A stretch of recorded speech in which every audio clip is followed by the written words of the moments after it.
Bueno, buenas a todas, a todes y a todos. Ya siendo 18:45, damos comienzo a este nuevo encuentro. Bueno, primero que nada, yo soy Martina, Martu, como les guste, de la causa del Partido Obrero. Primero que nada, me gustaría saludar este espacio que, al igual que el movimiento de mujeres y diversidades, se construyó sobre la base de distintos acuerdos y heterogeneidad. Primero que nada, me gustaría hacer o colocar algunas cuestiones de este contexto, por lo menos mi perspectiva de cómo deberíamos seguir con la cuestión de la lucha por el aborto. Distintas compañeras que me precedieron en la apertura hicieron un buen balance sobre cómo llegamos hasta acá, y en este sentido por ahí me gustaría a partir de ahí para colocar estos elementos. Bueno, primero que nada me gustaría comentar que de acá a una semana va a ser el 28 de septiembre, que es el Día por la Acción Global por el Aborto Legal. Pienso que sería muy positivo que desde este espacio podamos sacar acciones en común, de visibilización, puede ser pañuelazo, hashtag, lo podemos seguir viendo, pero me parecería interesante armar algo en ese sentido. Bueno, y partiendo un poco de lo que comentaba, del contexto y eso, bueno, primero me gustaría comentar que en Latinoamérica, digamos, acá en nuestro continente, el 97% de las mujeres y de las personas con capacidad de gestar no pueden acceder al aborto legal, y no solo esto, sino que hay un avance en la criminalización a las mujeres y las personas con capacidad de gestar, y un avance sobre distintas conquistas medias, por decirlo en este sentido. Un caso muy tremendo y reciente es el caso de Brasil, en el cual hay, digamos, causales de aborto no punible, y sin embargo se está avanzando sobre esas causales. Hubo un caso hace unos días en el cual una niña de 6 años solicitó practicarse un aborto producto de múltiples violaciones por parte de su tío, y el protocolo allá tiene que ver con que, bueno, primero se comunican con la policía y la policía hace una evaluación sobre la víctima, y ahí deciden si llamar o no, al hospital. Eh, Acá en Argentina la realidad es que hay una situación en la cual, bueno, semanas atrás el presidente de la Nación, Alberto Fernández, digamos, enterró el debate por el aborto este año, alegando que podía producirse, bueno, una saturación del sistema de salud. Bueno, frente a eso me detendría 2 segundos, porque primero que, bueno, la cuestión de la saturación del sistema de salud ya estaría sucediendo, y no justamente por que las mujeres o las personas con capacidad de gestar hayamos ido en masa a abortar, sino porque, bueno, hay un abandono de la salud pública histórica, digamos, en este país, una tremenda precarización a las trabajadoras y los trabajadores y las trabajadoras de salud. Bueno, y tenemos las consecuencias evidentes, digo, ¿no? Acá particularmente incluso en la ciudad de Buenos Aires, en donde hubo una gran expresión y una gran construcción de acuerdos sobre la aprobación del aborto. Hace semanas atrás se votó la implementación del protocolo ILE, y al día la reta salió a buscar incorporar la objeción de conciencia. Entonces me parece que estamos en una situación bastante compleja en ese sentido, y esto lo coloco porque me parecería interesante colocar, bueno, justamente, por un lado la vigencia del reclamo. Digamos, está claro que no tenemos ninguna garantía de la conquista del derecho, digamos, y por otro lado una perspectiva que por lo menos para mí y para nosotros desde el PO es fundamental, que tiene que ver con defender la independencia de los movimientos de los gobiernos de turno. Esto no es un eslogan, digamos, es un concepto que tiene que ver con lo siguiente, digo, depositar la expectativa en que un gobierno de oficio va a impulsar esto. Bueno, claramente no es así, digamos, me apoyo en la experiencia histórica de todos los gobiernos hasta ahora, en el cual no ha sucedido. Pienso que, digamos, esto no tiene que ver directamente con que no podamos tener una acción y tener una orientación a colocarlo en agenda, que me parece que es la herramienta que tenemos hoy en día. Digamos, En ese sentido pienso que sí, hay que redoblar, digamos, las acciones en conjunto. Está claro que obviamente tenemos un límite objetivo que tiene que ver con que hay un virus universal, y bueno, está claro que hay distintos tipos de expresiones que probablemente se vean limitadas, pero hay muchas otras que no. Es decir, podemos hacer fuertes campañas de visibilización, también podemos hacer acciones comunes, movilizaciones, digo, obviamente con todos los protocolos y etcétera, pero me parece interesante, digamos, el concepto de continuar la lucha. A mí lo que siempre me pareció muy, muy destacado digamos, en el 2018, todas las discusiones que abrió la discusión del aborto justamente, porque en el 2018 no solamente generamos un acuerdo en cuanto a la necesidad de la aprobación del aborto legal, sino que hubo un montón de discusiones que se abrieron con respecto a, bueno, el rol de las mujeres en esta sociedad, el rol de las diversidades en esta sociedad, el rol de los varones en esta sociedad, la importancia de la separación de la Iglesia y el Estado para poder efectivamente implementar, digamos, el aborto legal y que no haya presiones por parte de la Iglesia, que además quedó claro, digamos, que la intervención que tiene la Iglesia hoy en día todavía es muy fuerte. Entonces me parece que es importante tener esos dos aspectos, y por otro lado, más específicamente en nuestra facultad, que la verdad que para mí en muchas cosas ha sido vanguardia en este sentido, en 2018, al calor de la lucha por el aborto legal, en nuestra facultad hubo dos expresiones muy importantes. Por un lado, bueno, la expresión del aborto, que ahora es donde me voy a detener un segundo de toda una movilización alrededor de eso, y por otro lado también hubo una fuerte expresión en su momento, una toma de la facultad por el salario de nuestros docentes. ¿A qué voy con esto, no? Principalmente con toda la movilización que hubo por el aborto legal, me parece que se refuerza esta perspectiva de la independencia. ¿Por qué? ¿Y por qué me parece que es el método? Bueno, justamente en 2018, sobre la base de todo lo que vengo diciendo, se gestó un movimiento, un movimiento de estudiantes y estudiantas, por decirlo de una forma, autoconvocadas, que nació el calor, específicamente una denuncia en la facultad, decidieron organizarse independientemente, obviamente las agrupaciones políticas interveníamos, está claro, pero no había un ligamen directo a digamos, a ninguna afiliación partidaria. Con este movimiento de mujeres impulsó distintas movilizaciones, como fue, por ejemplo, exigirle al Consejo de la Facultad que se pronuncie por el aborto legal, que efectivamente sucedió. Luego, digamos, cuando se dio ese movimiento, también luego la facultad lo que hizo fue, a mi forma de ver, intentar institucionalizar este reclamo o este movimiento, que lo canalizó en un área de género, que digo, en este sentido, hay que ser claras. Por un lado pienso que está claro que, bueno, sí, se buscó institucionalizar la lucha y por ahí tener un control sobre esa expresión, pero a la vez no hay que dejar de, digamos, de aceptar todas las reivindicaciones y profundizarlas.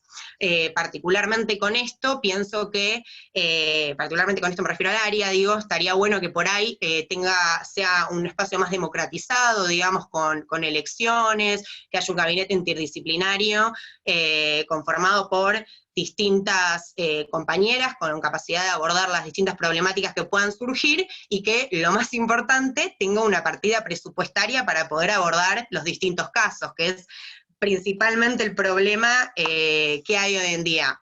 Entonces, bueno, ya para ir concluyendo, me gustaría dejar tres conceptos, y ya le paso la palabra a Lucien. Primero que nada, la cuestión de la vigencia, digamos, no, ni un paso atrás, por decirlo de una forma, tenemos mucho por hacer, sostengo que tenemos que articular distintas acciones y profundizar eso, visibilización, discusión, generar conciencia de la importancia de tener este debate y de la importancia de aprobar el proyecto, que aparte ya existe, digamos, no, digamos, Alberto Fernández planteó que él iba a escribir un nuevo proyecto, que todavía nadie lo conoce, pero digo, ya tenemos un proyecto que solamente habría que aprobarlo. Bueno, por otro lado, la cuestión de la separación de la Iglesia y del Estado, que me parece muy importante para profundizar todas estas reivindicaciones. Y por último, y lo más importante, bueno, no bajar los pañuelos, gobierne quien gobierne. Así que, dicho esto, le paso la palabra a Lu, y bueno, nada, éxitos, nos vemos en la lucha y acá mismo. Bueno, aplausos virtuales para Martu, ya que no podemos hacer aplausos reales. ¿Cómo están? Bienvenidos a todos los que estamos acá hoy. Este es el tercer encuentro que armamos desde este espacio, que como bien decía Marti, es un espacio transversal a las distintas agrupaciones políticas de la facultad y a otros espacios de militancia por el derecho al aborto. Mi nombre es Lucien, yo soy de la agrupación La Cámpora y hoy voy a estar coordinando este espacio. La idea de este tercer panel es abordar un poco el tema del aborto desde una perspectiva desde la salud, pero la salud no solamente vista como la conocemos, la salud tradicional, sino también incluyendo a la salud psicológica, que las cuestiones farmacéuticas, y para esto contamos con 4 oradoras que se dedican a los distintos ámbitos, con una médica, con una psicóloga, una farmacéutica, así que nos van a estar dando también su perspectiva sobre este punto. Sin mucho más que decir, bueno, muy contenta por estar participando de este espacio y por la cantidad de gente que se suma y que se sigue sumando, y esperar poder seguir generando estos espacios de participación colectiva que están buenísimos. Así que bueno, en principio va a empezar exponiendo Daniela Gasparini, que es psicóloga del Programa Nacional de Rescate y Acompañamiento de Víctimas de Trata, maestranda en estudios de género, integrante de Mumalá y militante de Libres del Sur en la ciudad de Buenos Aires. Así que bueno, Dani, te dejo la palabra a vos.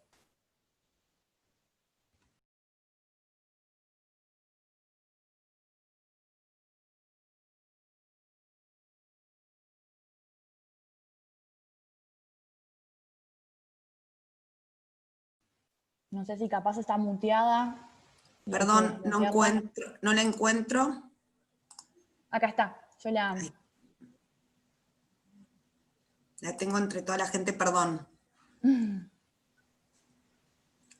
Sandra, ¿no? ¿Arranca? No, Dani. Ah, Dani, perdón. Está, me parece. Ahí está. Gracias. No, pará, está muteada. Ahí está. ¿Ahora sí? La nueva normalidad.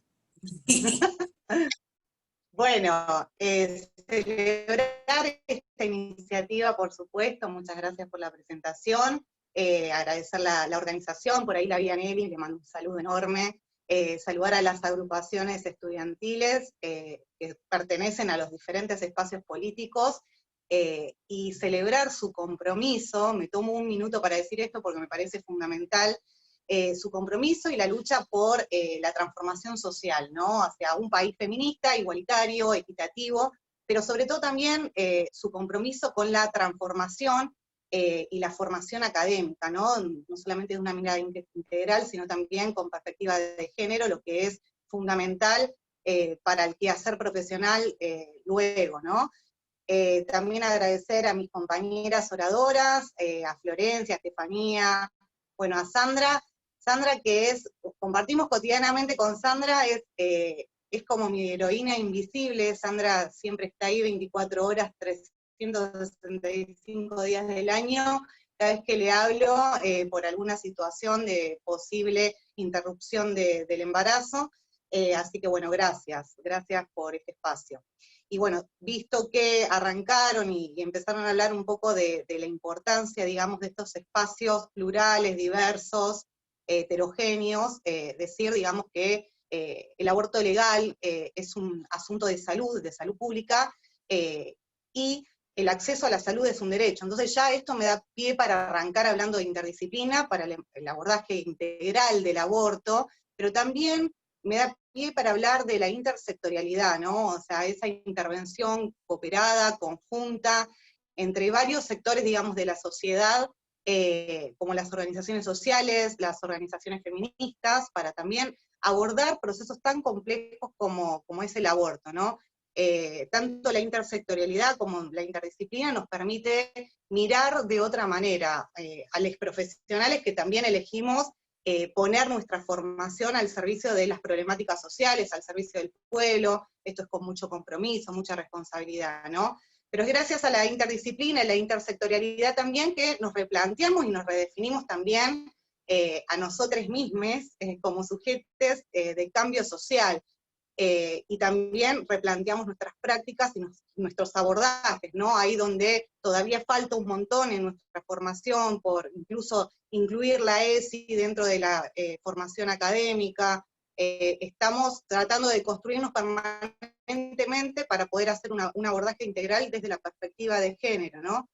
Y esto también, sumado al compromiso, ¿no?, que les ponemos los profesionales a estas problemáticas, a estas situaciones, nos permite también acompañar a las personas sin juzgarlas, escuchar sin etiquetarlas, sin señalarlas, y también trabajar en el fortalecimiento subjetivo de las personas sin revictimizar, ¿no? El rol de las organizaciones sociales y las organizaciones de acompañamiento feministas son imprescindibles.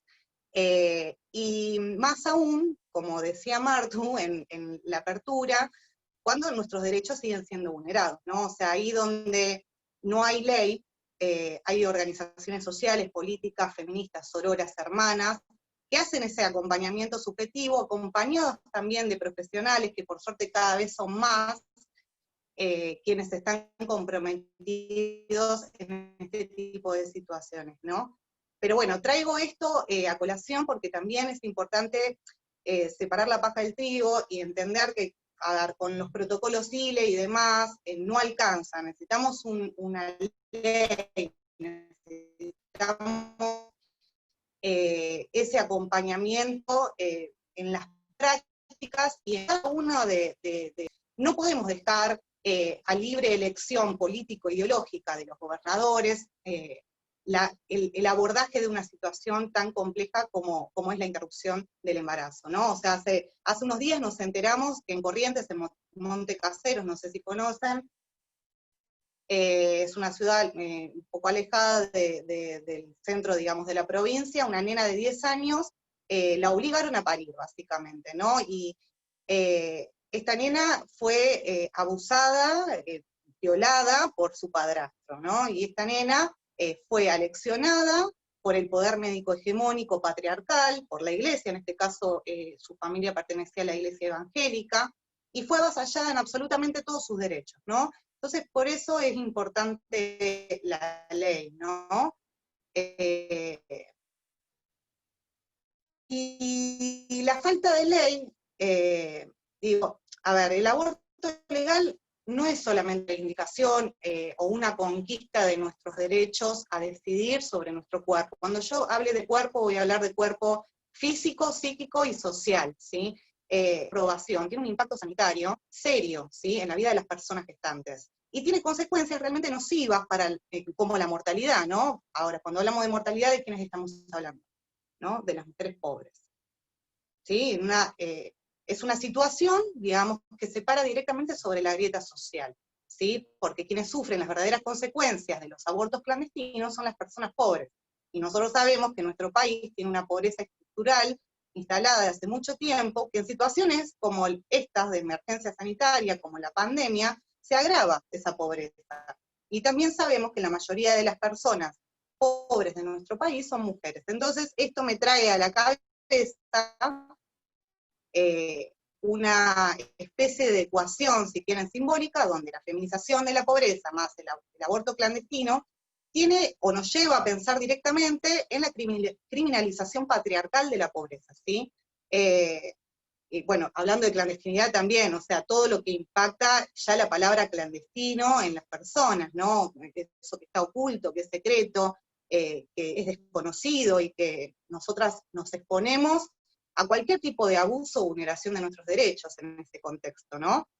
Entonces, bueno, por esto el aborto es que no puede esperar, o sea, la verdad es que hay, hay muchas leyes que son urgentes, que son prioritarias, que tienen que ver con el desarrollo productivo, económico, social, pero no todas las leyes, o sea, esta ley, o sea, la ley de aborto es importante porque salva vidas, ¿no? O sea, a diferencia de las otras leyes que también pueden ser urgentes o importantes, en esto estamos hablando de que demorar su aprobación impacta directamente en la salud integral de las personas y sobre todo en la vida de las mujeres pobres que mueren por abortos clandestinos, ¿no? Por lo cual, o sea, a ver, entendemos la salud como un derecho, el derecho a decidir también es salud, y es importante que lo tengamos, ¿no? ¿Qué es la salud integral? ¿Qué implica la salud integral? Bueno, implica libertad, implica autonomía, implica autodeterminación, y sobre todo acceso a derechos. Entonces, si todo esto no está, o sea, no hay libertad, porque no podemos decidir. Bueno, otro punto que me gustaría aportar, digamos, a este debate, a este espacio, es el de desmitificar el aborto en el plano de lo deseable. ¿Qué significa esto? Nadie quiere transitar un embarazo no deseado, nadie quiere abortar, no es algo que se vive con placer ni con felicidad, ¿no? No está en el plano de lo deseable, no me determino como sujeta con el deseo de abortar. O sea, en todo caso está el deseo de maternar o no maternar en este momento, ¿sí? Pero no está en el plano de lo deseable, ¿sí? Eso es importante tenerlo en cuenta, o sea, nadie aborta con alegría ni con placer, ¿sí? Y el aborto se transita, la sola idea incluso, no solamente la práctica, ya la sola idea, ya cuando irrumpe este embarazo no deseado en la vida psíquica nuestra, se transita con un montón de estados anímicos que se manifiestan a través de miedos, nervios, ansiedad, angustia, estrés. Y algo importante también para destacar en este sentido es que todos estos estados emocionales, no están ligados no están ligados a procesos naturales o biológicos, ¿sí? Sino que son consecuencia de construcciones sociales, ¿sí? Estas construcciones sociales que nos dicen qué es ser una mujer, o cuál es su rol o su función social, ¿sí? Es en la historia, digamos, lo que nos han impuesto como deber ser a las mujeres o las personas gestantes, ¿no? Nos han ubicado en un lugar de reproducción, ¿sí? Como si fuera algo natural o biológico.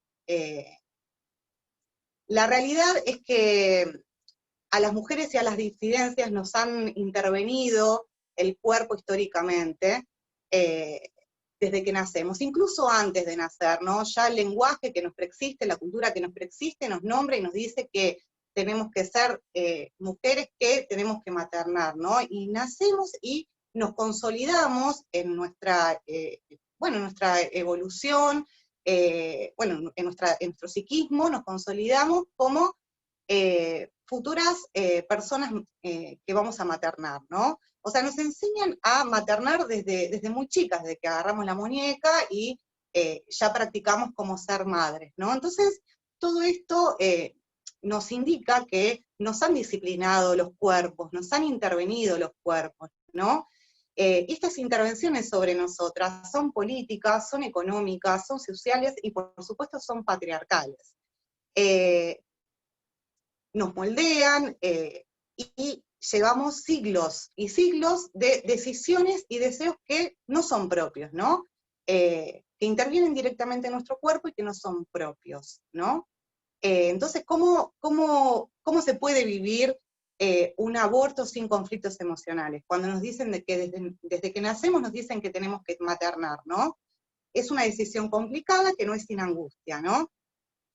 La idea de este cuerpo, ¿no? Que instalaron sociohistórica y culturalmente, este cuerpo del patriarcado, es abolirlo, ¿no? O sea, nosotras tenemos que poder rematriar este cuerpo y poder imprimirle nuestros propios deseos, ¿sí?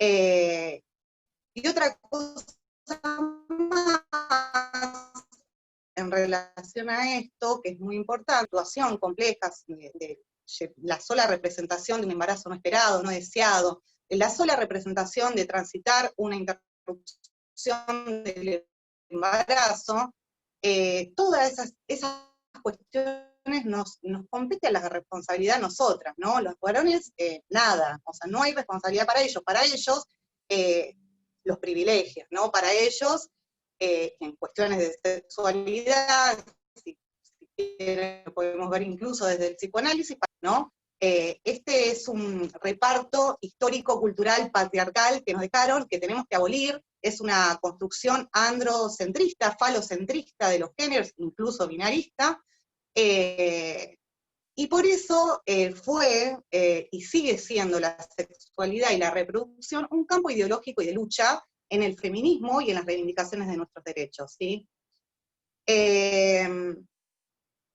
La subjetividad femenina se construye en torno a la maternidad. O sea, Marcela Lagarde decía, el erotismo femenino es estigmatizado y la maternidad es magnificada. Siguiendo la misma línea, Irene Meller dice que la figura de una mujer que se rehúsa a la maternidad asusta. ¿Por qué? Porque conmueve esquemas patriarcales, ¿no? Estos mismos esquemas que se detentan en el poder económico, en la división sexual del trabajo, en el poder político, en el poder médico hegemónico, en el poder judicial, en las instituciones religiosas, ¿sí? Entonces, esos derechos, como el aborto legal, seguro y gratuito, se conmueven estos esquemas patriarcales y además los privilegios, por supuesto, de los patriarcas, a través de los representantes de todas las instituciones, ¿no? De esta manera se explica por qué cuesta tanto aprobar una ley que tiene como antesala la promoción, la prevención, a través de la aplicación de la ESI en todas las escuelas, a través de la aplicación y el acceso a métodos anticonceptivos, donde la última opción para nosotras es la interrupción voluntaria de embarazo, ¿no? ¿Por qué cuesta tanto? Bueno, por esto, porque se pierden píldoras, ¿no? ¿Qué sucede entonces? El aborto legal nos da el principal derecho, o sea, que podemos tener las mujeres. ¿Cuál es? El de tomar decisiones sobre nuestro cuerpo. Esto implica tomar decisiones sobre nuestra vida, tener autonomía, tener libertad. Entonces el aborto legal, ¿qué es? Bueno, viene a irrumpir en un modelo, en mandatos construidos, aprendidos en una sociedad que es patriarcal, ¿no? Y esto se instala de generación en generación. Pero bueno, nuestro cuerpo ya no sería el objeto del patriarcado, ¿no? O sea, nuestros cuerpos, que el patriarcado, incluso históricamente y en la historia y en la actualidad, sigue vulnerando, sigue violando, sigue acosando, sigue violentando y sigue mercantilizando, ¿no? Decidir sobre nuestro cuerpo, o sea, es decidir sobre nuestra vida, básicamente. Y eso hace que el patriarcado y sus privilegiados se debiliten fuertemente, ¿no? Y un ejemplo muy importante de esto, ¿no? Es el efecto subjetivo y colectivo que tiene el pañuelo verde, ¿sí? Después de ese estallido feminista, esa revuelta feminista en el 2018, que con mucha construcción y con mucho esfuerzo han hecho muchísimas mujeres en la historia, este pañuelo verde que viene a irrumpir en la sociedad, en los espacios públicos, es un símbolo de deconstrucción social hacia una nueva construcción colectiva, sorora, igualitaria, equitativa. Ustedes fíjense, transitamos los espacios públicos con este pañuelo, ¿no? Vamos por la calle, por el subte, por el bondi, por las instituciones, por nuestros trabajos, por donde vayamos, encontramos alguna compañera, alguna hermana, que incluso sin conocerla sabemos que tiene este pañuelo puesto en su mochila y ya no nos sentimos solas, ¿no?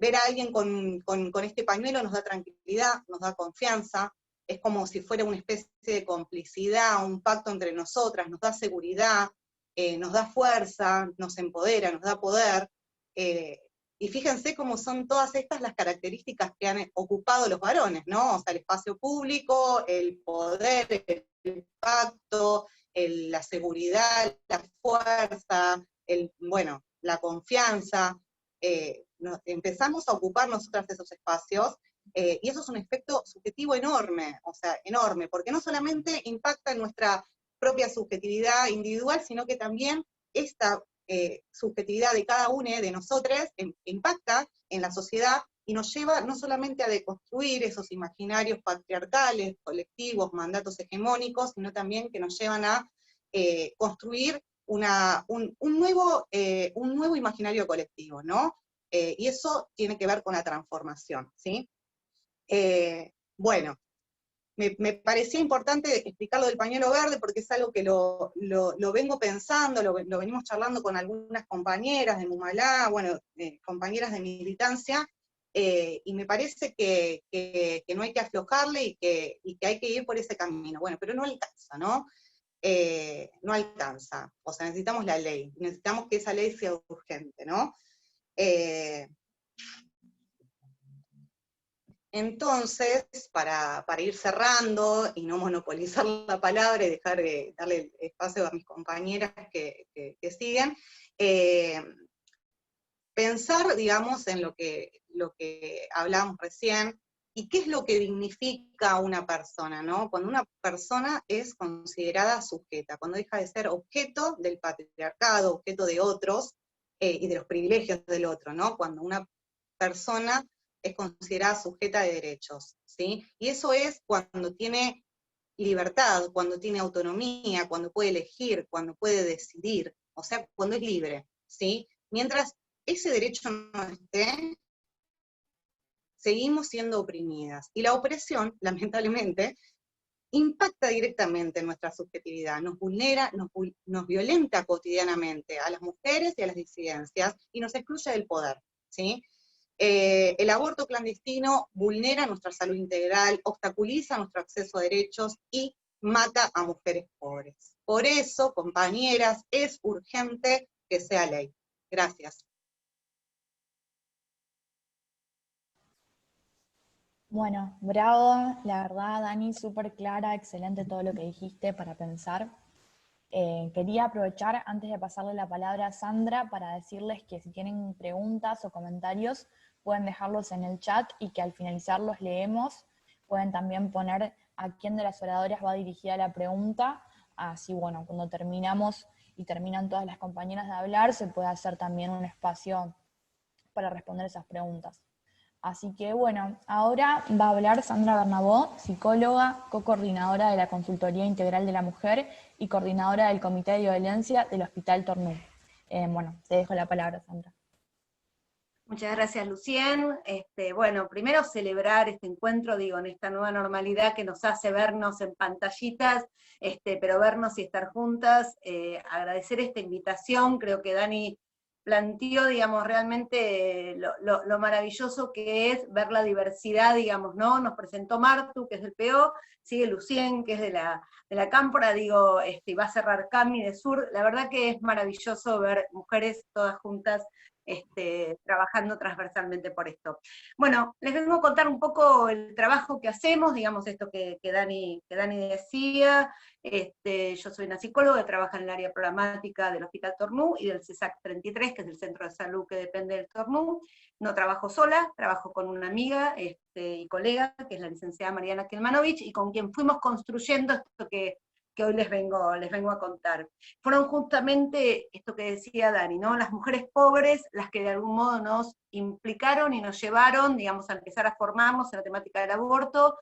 Esto fue por el año 2010, 2011, donde empezamos a capacitarnos con lesbianas y feministas, esos espacios de formación al comienzo, y fueron las mujeres de un asentamiento que justamente el área programática de nuestro hospital tiene a su cargo, las que vinieron a plantearnos esto, ¿no? Que ya tenían hijos, o que no querían tener hijos con esta pareja, hijes, perdón, y que justamente, digamos, la decisión, digamos, de ellas era interrumpir, y no contaban con lugar a donde interrumpir. Así fue como en el año 2015 pusimos en agenda, digamos, con una convocatoria a referentes, digamos, que hoy son además, como la doctora Viviana Masur, que estuvo en una de las presentaciones, como Gabriela Perrota, Silvia Serovich, digamos, que hoy son, digamos, quienes conforman las direcciones de los programas. Empezamos, digamos, a convocarlas justamente, a armar charlas en un hospital donde el servicio de ginecología era objetor de conciencia, no se recibía, digamos, ni se trabajaba con la temática bajo ningún aspecto. Después de estos espacios, lo que empezamos a trabajar con mi colega fue en un espacio de consejería, una consejería de reducción de riesgos y daños, ¿sí? Que no era, digamos, ni mucho menos lo que queríamos tener, pero fue lo posible, ¿sí? Justamente porque no contábamos con el acompañamiento de médicos para poder avanzar en otra instancia. El trabajo en la consejería fue un trabajo de un par de años intensos, importantes, arduos, de acompañar a las mujeres, y en el 2017 justamente contamos con la presencia de los residentes de Medicina General y Familiar, ahí después viene Tefi a hablar, que nos permitieron armar justamente un equipo interdisciplinario y poder empezar, digamos, a brindarles a la mujer una verdadera, digamos, asistencia completa que implica no solo, digamos, el espacio del dispositivo con las psicólogas, que ahora les voy a contar en qué consiste, sino también la posibilidad de acceder, digamos, a la consulta médica, al retiro de medicación, digamos, en el centro de salud en forma gratuita, digamos, y acceder a una práctica que con todas sus deficiencias hoy existe, digamos, ¿no? Aunque falte un montón. El espacio que fuimos armando con Mariana tuvo mucho, justamente esta impronta que tiene que ver con que somos las dos psicólogas, ¿sí? Y en eso de ser las dos psicólogas, mucho de lo que decía Dani me tocaba, digamos, ¿no? Tiene que ver con justamente darle, digamos, a la práctica, digamos, de interrumpir, a la práctica del aborto, un lugar que tiene que ver con que no es lo mismo para cada mujer interrumpir, no hay manera de armar, más allá que tenemos un protocolo que ayuda en un montón de cuestiones, no hay manera de armar un estándar, lo que cada mujer atraviesa en el momento de venir a consultar, digamos, para poder acceder a un aborto, es algo que tiene que ver con su propia historia, con sus experiencias, con lo que pasó con su madre, con sus abuelas, con lo que un hijo o una hija representa en ese momento para esa persona. Nos vienen a consultar mujeres que tienen 5 hijos, mujeres que no quieren tener ninguno porque no quieren ser madres, nos vienen a consultar pibas de 16, nos vienen a consultar mujeres de 30 y pico. Digo, esta diversidad habla de que no hay manera de armar ningún tipo de envasado para esto, sino que lo que hacemos es dar un espacio de escucha y acompañamiento a la mujer, para que a través de esa experiencia, que como decía Dani, no es placentera ni mucho menos, pero sí puede ser, digamos, justamente atravesada de un modo que cuando se llega a tomar la decisión, ninguna decisión está exenta de angustia, diría un sartriano, pero cuando se llega a esa decisión va a ser propia, va a ser personal, y mucho de lo que nos planteaba a veces el cura del hospital, que nos venía a visitar a nosotras muchas veces, y a decirnos que las mujeres se arrepentían de interrumpir, justamente de lo que una mujer te puede arrepentir es de haber pasado un aborto clandestino, un aborto inseguro, de haber tenido que ir a lugares espantosos, donde el maltrato era total, digamos, donde lo que menos se hacía era respetar su derecho y su decisión, ¿no? Y otra cuestión que me parecía que era re importante, esto que marcaba Dani en relación a nuestros cuerpos y a la maternidad, y al patriarcado, es que algo que hay que poder empezar a darle más peso es a los derechos no reproductivos, ¿sí? Justamente a dejar de estar todo el tiempo hablando de derechos sexuales y reproductivos, Josefina Brown habla mucho de esto, y poder ubicar los no reproductivos como algo que Ana María Fernández también toma, que es que el aborto y el erotismo son los síntomas justamente del imperativo de la maternidad, ¿sí? Ahí donde, digamos, se supone que las mujeres somos meras incubadoras, o máquinas reproductoras, bueno, en ese punto el aborto y el erotismo vienen a plantear que las mujeres tenemos derecho a disfrutar placenteramente de la sexualidad, y como en toda nuestra historia podemos quedar embarazadas, esto puede suceder, un embarazo no deseado, no planificado, el derecho al aborto es un derecho ineludible, un derecho humano en realidad, ¿no? Claramente, que en nuestro país lamentablemente todavía no se respeta, ¿no?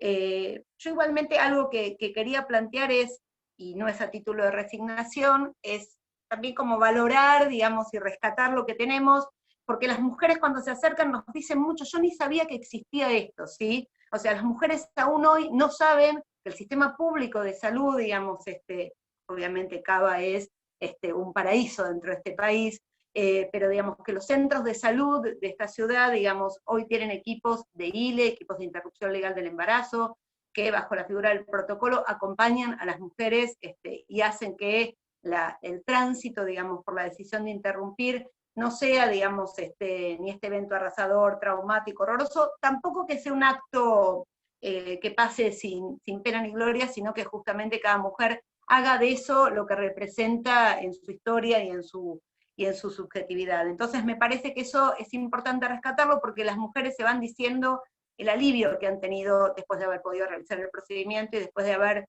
tenido la posibilidad de elegir qué hacer con eso que no es ni un bebé, ni un niño, ni nada, es simplemente algo que se inserta en el cuerpo y que hasta que una mujer no decide, como decía Dani, maternarlo y volverlo hije, es simplemente eso, algo que se insertó en el cuerpo, que claramente una mujer tiene el derecho de decidir expulsar.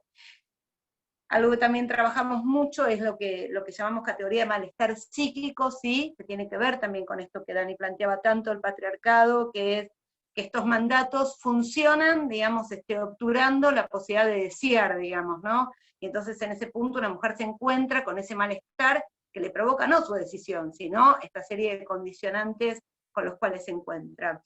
En principio es esto lo que quería compartir con ustedes, ahí había alguna pregunta, y bueno, me parece que está buenísimo después poder armar un espacio de intercambio, digamos, de contarnos.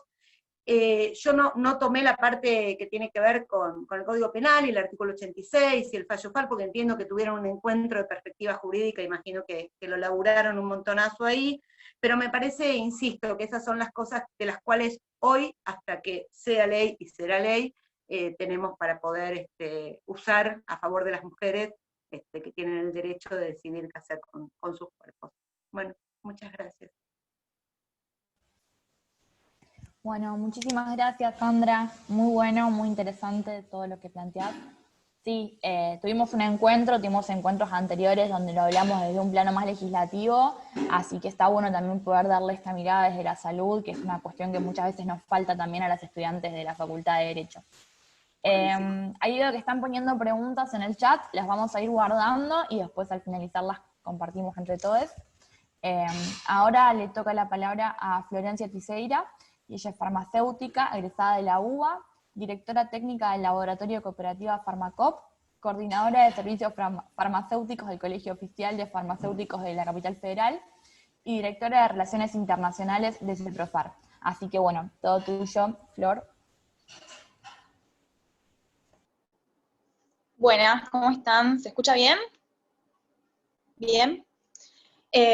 Bueno, primero muchísimas gracias por invitarme, también muchísimas gracias al resto de las oradoras. Yo soy un poco un bicho raro en general en estas charlas, pero me parecía súper interesante poder aportar esta mirada. Como decía Sandra, yo en general arranco con el marco jurídico porque me parece interesante que los profesionales de la salud podamos trabajar desde el marco de los derechos, desde la perspectiva de los derechos, pudiendo aportar a nuestros pacientes, a los usuarios del sistema de salud, todas las oportunidades y todos los derechos que tienen que ir a reclamar. Pero bueno, creo que esto ya está súper tocado en este grupo.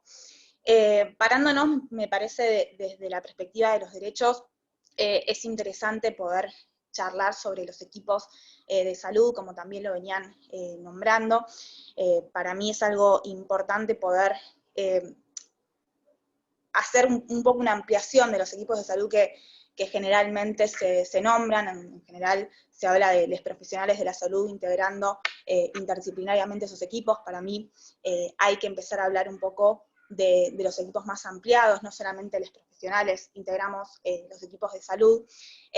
Me parece que es interesante poder hablar del personal de salud y no de los profesionales de la salud, poder saber que desde que la persona ingresa al centro, que se topa con el personal de seguridad, que se topa con el personal de administración, que se topa con el personal de recepción, ya está topándose con personal de la salud que tiene que estar formado y que puede ayudar a que se acceda fácilmente a los derechos sexuales, reproductivos, al derecho a acceder a un aborto legal, o que se generen obstáculos en ese acceso a los derechos.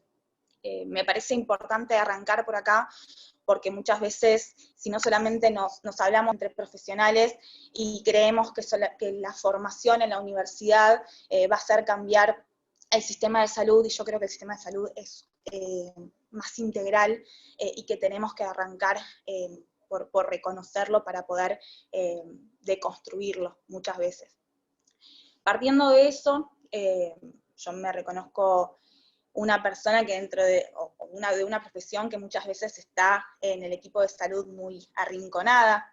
Yo soy farmacéutica, tuve la posibilidad de laburar en farmacia comunitaria en mis primeros años, tuve la posibilidad de laburar en un centro de salud de la Ciudad de Buenos Aires, como decían anteriormente mis compañeras, es un poco una ciudad que dentro del país está muy bien posicionada por todo el esfuerzo y también por los recursos con los que cuenta, el esfuerzo y el voluntarismo del personal de salud, ¿no? Tuve la posibilidad de trabajar codo a codo con las consejerías de salud ILE, y también tuve la posibilidad de intervenir muchas veces desde la ventanilla oculta de la farmacia en el centro de salud, identificando casos de ILE, identificando casos de violencia, y me parece que bueno, muchas veces esa posibilidad no está, o porque a los profesionales no se los termina de integrar, porque claramente estamos bajo la norma del sistema médico hegemónico, que no solamente es médico-centrista, sino que claramente es patriarcal, es patronal, capitalista, es liberal, y muchas veces a los profesionales que quizás estamos tan metidos en el tema, nos corren a un rincón, o nosotros mismos nos corremos a rincones y no participamos activamente de los equipos ILE.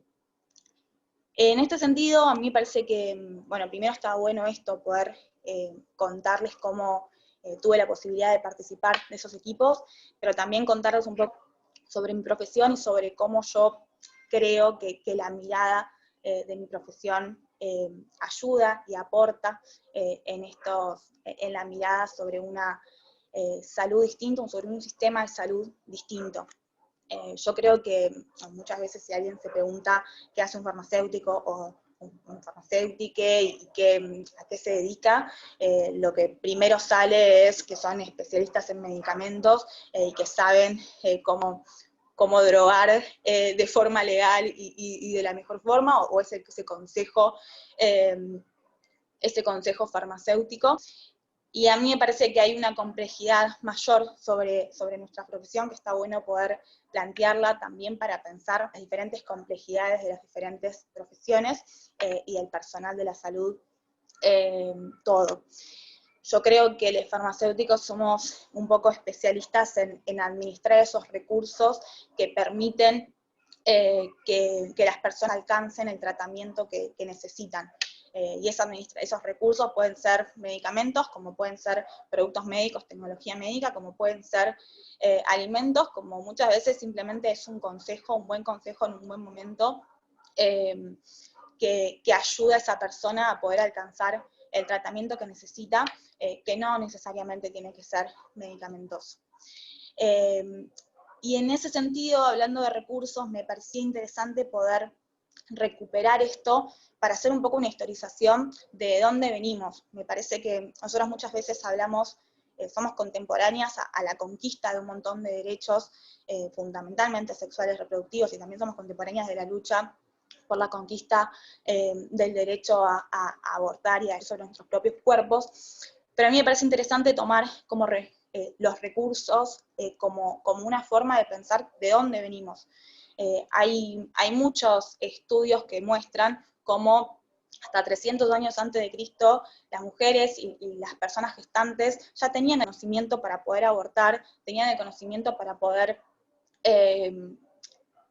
laburar todos los temas de salud sexual y reproductiva, y de poder manejar sus cuerpos a través de plantas, a través de formulaciones digitales, a través de conocimiento tradicional, y lo hicieron por mucho tiempo. Por mucho tiempo existió la figura de la curandera, que sabía mucho cómo poder generar estos abortos.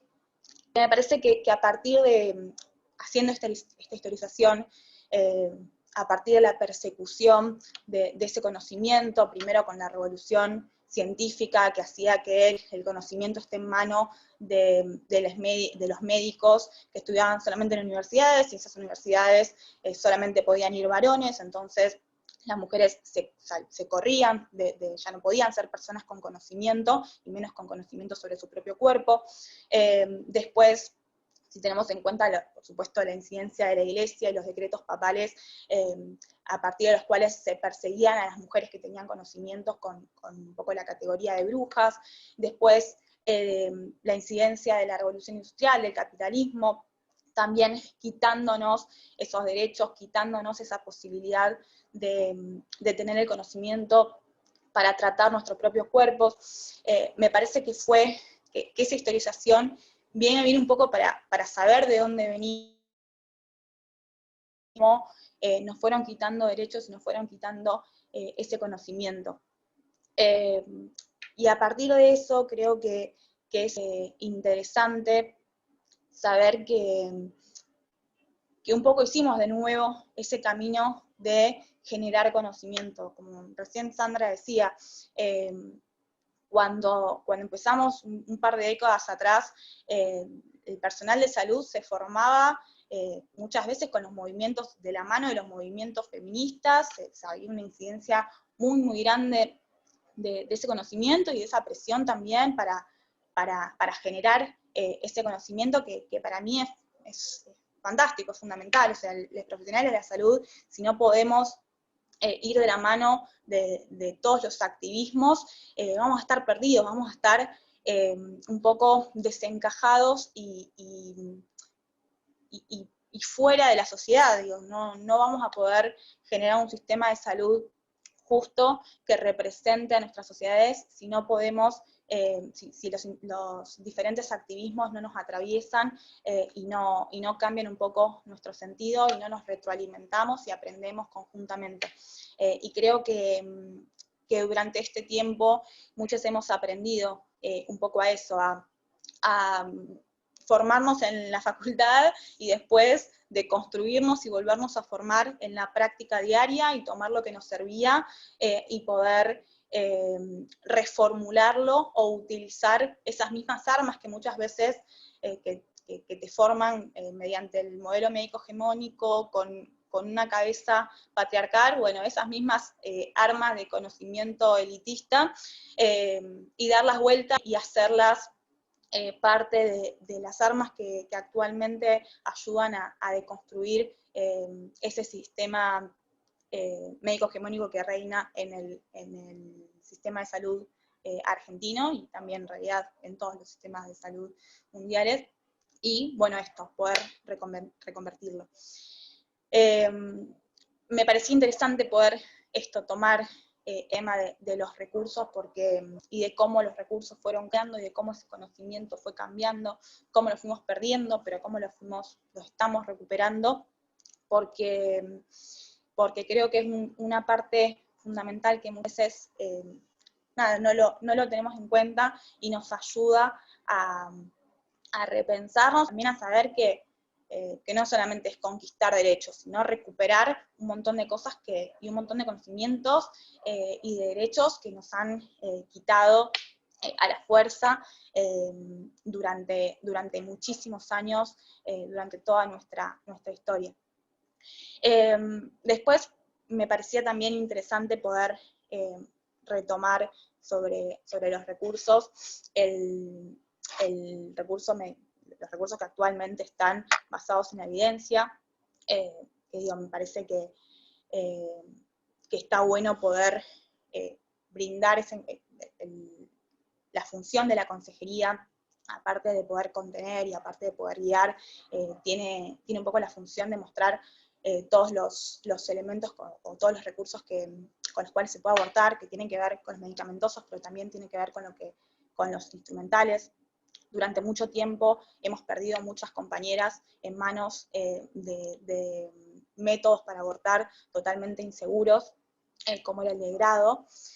Actualmente podemos pensar en formas distintas, en formas seguras, y que no solamente son las medicamentosas, también existe el EU, creo que eso también está bueno poder dejarlo sobre la mesa, que no hay una sola forma de abortar, que no hay un solo formato y que cada persona tiene que poder adaptarse o que los diferentes modos se adapten a esas personas para poder dar la forma más segura y más cómoda. Yo creo que durante el 2018 se usó el misoprostol también como bandera, y en esa bandera también hubo quizás un culto de más a un solo método. Me parece que está bueno de construir eso también. El misoprostol con mifepristona, que actualmente no está disponible en nuestro país, es un método, el AMEU es otro método, y ambos son efectivos y ambos tienen pros y contras, y la persona puede decir sobre eso, que creo que también está bueno poder dejarlo en evidencia. Después, algo interesante, y con esto ya empezar a cerrar para también poder dar lugar a las preguntas y el intercambio, que creo que es lo más rico en ese sentido. Nosotros venimos de 4 años de macrismo, en el cual puntualmente toda la medicación, o puntualmente el misoprostol, aumentó un 1200% en 4 años, cuando los medicamentos más usados aumentaron un 444%. Creo que esas diferencias en lo que nosotros decimos farmacoeconomía o farmacopolítica, marcan muchísimo la incidencia de lo que tiene que ver con lo clandestino.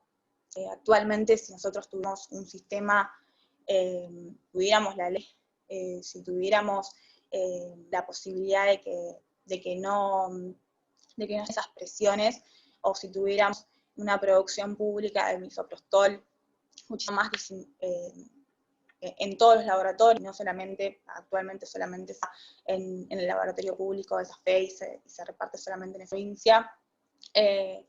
Me parece que por el lado de la farmacoeconomía también hay una barrera muy importante, y durante mucho tiempo y en muchos lugares del país, las barreras del acceso tienen que ver justamente con lo económico y con que especule tanto con una droga que tendría que ser de total acceso. Así que bueno, básicamente eso, pero las preguntas. Bueno, muchas gracias, Flor. Buenísimo estuvo. La verdad que yo particularmente nunca había escuchado a nadie abordar el tema desde tu perspectiva profesional, así que me encantó la exposición. Y ahora, por último, va a estar hablando con nosotras Estefanía Siofi. Ella es médica generalista, integrante de la red de profesionales por el derecho a decidir y de la campaña por el derecho al aborto seguro, legal y gratuito, y militante de Mala Junta por Feminista. Así que bueno, Estefi, te dejo la palabra a vos. Bueno, gracias. Bueno, yo también me sumo al festejo de la interdisciplina. No voy a dejar de decir que me intimida un poco estar rodeada de tantas futures abogades.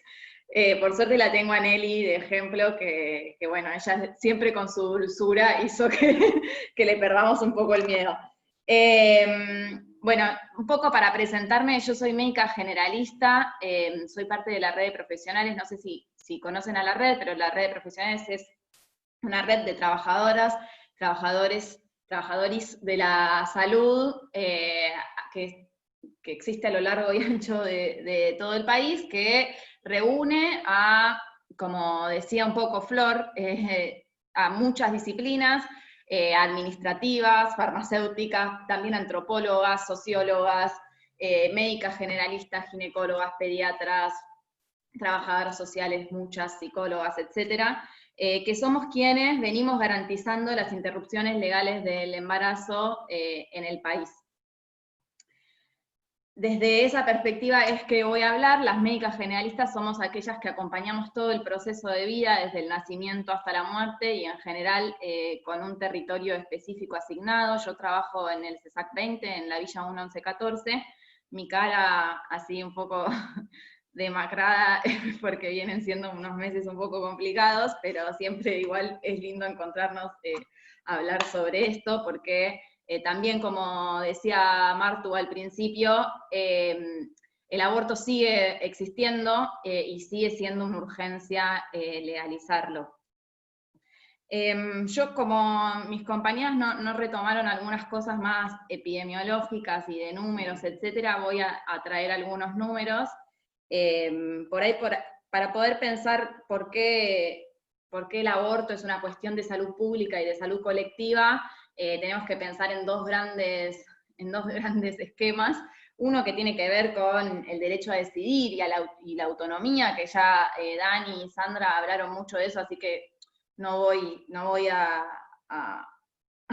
explayarme, pero también tiene que ver con una cuestión de salud pública, entendiendo y sabiendo que es la principal causa de muerte individual en personas que tienen capacidad de gestar. Tal vez hay algunos números que son un poco impactantes. Entre el 2010 y el 2014, 25 millones de personas en el mundo se expusieron a abortos peligrosos. Casi la mitad de los abortos en todo el mundo son peligrosos, pero no es casualidad que casi el 100%, el 97% de esos abortos se dan en África, en América Latina y en Asia. Que tiene que ver, por supuesto, con la legalidad o ilegalidad de la práctica o la capacidad de la garantía de esos derechos. Para traer algunos números de Argentina, en Argentina hay un estudio, obviamente los números que tenemos por la cuestión de la falta de legalidad o legalidad intermedia que tenemos en Argentina, no son números que digamos, son minuciosos, sino que son números que se realizan cálculos epidemiológicos para llegar a ellos, y se calcula que hay entre 350.000 y 520.000 abortos por año. Es decir, que cualquier persona que tenga capacidad de gestar aborta entre 1 y 2 veces en su vida. Por supuesto que hay personas que no abortan nunca y otras que abortan 4 o 5 veces, ¿no? Y en el 2016, que son los últimos números oficiales que tenemos, el 17,5% de las muertes en personas gestantes fueron a causa de un aborto, y el 27% de las muertes en personas gestantes tienen que ver también con consecuencias que se podrían haber evitado con un aborto o con una asesoría de aborto. Por lo cual, estos números, no quiero que se acuerden obviamente los números, sino que mi objetivo es traerlo para poder decir que el aborto existe, que las opciones para quienes trabajamos en salud, y así es como yo me encuentro con el aborto, no es que yo fui buscando el aborto por mi práctica médica, sino que las personas, como cualquier otro problema de su vida, también las pueden traer a las consultas. Y entonces la decisión ahí, me parece que el lugar y lo importante de cuál es nuestro rol como trabajadoras de la salud, es qué hacemos frente a esa situación que se da en la vida de las personas. Las abandonamos y no damos lugar a que eso suceda acompañada por nosotras, o las acompañamos. Entonces, me parece que también estas cosas que traía Sandra, bueno, que también traía Flor, nosotras venimos aprendiendo efectivamente de las organizaciones feministas y no de los lugares en donde nos formamos. Por eso también celebro que estemos en una actividad dentro de la universidad, porque definitivamente todo lo que yo aprendí dentro de la universidad fue para obstaculizar el derecho al aborto, para negar la práctica o para tratar simplemente las complicaciones, es decir, cuando las personas llegan ya con la complicación por el aborto inseguro. Me parece que eso es muy interesante para poder pensar cómo el aborto es una de esas cuestiones que ponen en jaque al modelo médico hegemónico, por un lado, y que me parece que es lo principal, que corre mucho dónde está la decisión, ¿no? Porque en este caso, por fuera de la mayoría de las situaciones dentro de un consultorio médico tradicional, la decisión está puesta en la persona.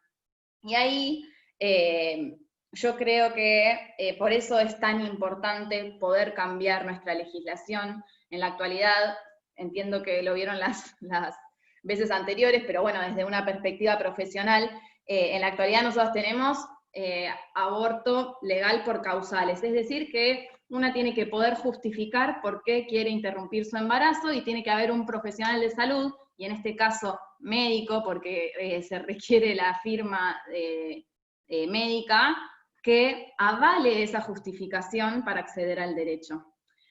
Entonces ahí es un problema bastante grande en términos de poder pensar dónde está la autonomía, dónde está la decisión.